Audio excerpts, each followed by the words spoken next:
Welcome to Colorado. This is America's outdoor playground. Here we find winding country roads, endless aspen forests, and of course, the mighty Rocky Mountains.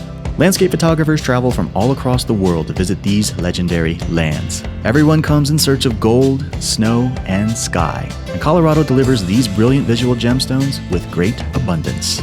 Travel these trails long enough, and one eventually learns that landscape photography comes in many flavors. We have intimate scenes tucked deep into the forest, and we have grand sweeping vistas which stretch as far as the eye can see. For the opening portion of our lesson, we will be focusing on the greater landscape.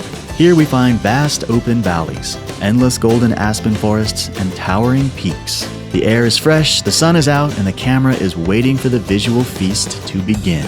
Here at the beginning of our adventure, we find ourselves in the foothills of the San Juan Mountains. This range is a subset of the Greater Rocky Mountains. Often called the Switzerland of America, the San Juan Mountains deliver a stunning initiation to our Fall Colors expedition.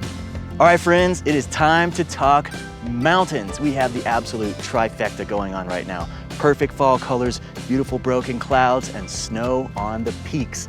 This is everything that a landscape photographer could ever hope for. So let's take a look at our scene.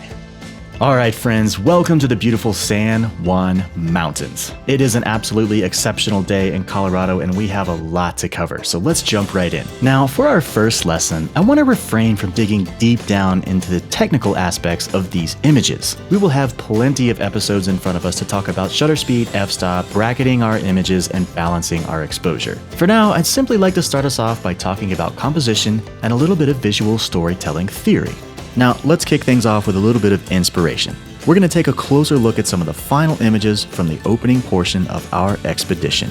This initial series were shot natively as panoramic images. That is, they were stitched together from multiple frames. The primary reason for choosing this format resides within the mountains themselves. In the distance, we see a long chain of interconnected peaks. It's kind of hard to tell where one mountain ends and the next mountain begins. They all work as a system, and that system is long and wide. Let's take a minute to see what this composition would look like as a single 35mm frame. For all intents and purposes, it's not bad at all. But now that you already know the full extent of this landscape, are you really going to be satisfied with this tiny little glimpse right down the center? Either way, this mostly just comes down to your own creative preferences. There is no right answer, so don't worry about what other people think. All that really matters is what makes you happy as an artist. And this is where we can begin to take our viewer on a little journey of visual storytelling. For our next image, we move just a few feet to the left, and here we discover a quaint little country road entering our scene. Now, many landscape photographers go to great lengths to avoid including any form of human impact on the composition. No roads, bridges, fences, cabins, nothing of the sort. Nature should be pure and uncompromising, a complete escape from society. This philosophy certainly has merit, and if this is the style that you wish to chase, by all means, carry on. However, if we look at the road as a compositional tool, we can see that it creates a nice leading line which draws the viewer into the scene. It also helps to tell a story. What's at the end of this road? Does it lead to the base of that fantastic mountain range in the distance? I would love to go there someday and find out for myself. And since we're telling stories, the road does in fact lead to the base of this fantastic mountain range. Once we're here, we discover a charming split rail fence wandering through a meadow of fiery red broom sage. Rows of ponderosa pines rise towards the mountains as the setting sun begins to paint the clouds with golden light.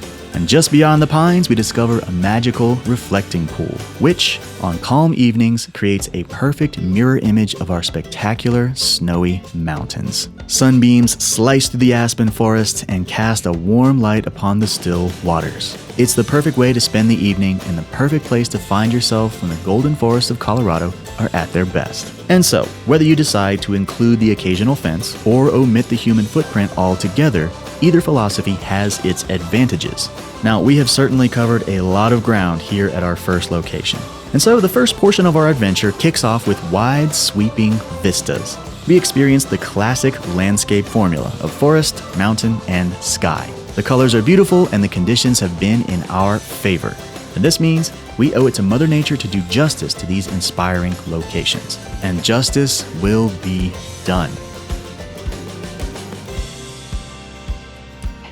All right, friends, as always, thank you so much for joining us. I hope you had fun on our little Fall Colors storytelling adventure. Now, Premium Light Academy is a side hustle that we put together to help you take your photography to the next level. So be sure to check us out at premiumlightacademy.com. Link in the description below. Also, be sure to like and subscribe to this channel. We have a lot of cool new stuff coming up, and I don't want you to miss out.